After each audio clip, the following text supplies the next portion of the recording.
Xursand yigit. O'zi Rolton deb o'tiradi, qo'ldan iPhone. Uka, iPhone olmang, Rolton yemang, boshqa narsa yeng. Qo'lda iPhone, miyada alif yo'q. Biramada jiringlamaydi telefon. Chunki puli yo'q uni. Nima kerak bu? Ko'ryapsan, ong buzilgan. To'xta. Bugun iPhone olmay, shuni o'rniga bir оборот qilay, erta joyga to'lab ilm olay, shogird tushay, keyin bo'laveradi demayapti bugun yoshlar.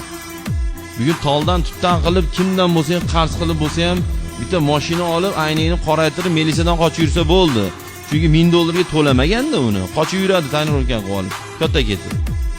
Fikr shuna bo'lib qolyapti.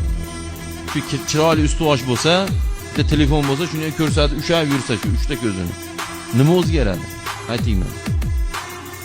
Bitta so'l tamat zo'r qilib kiyintirdingiz, qo'liga iPhone 13 ni berib qo'ydingiz.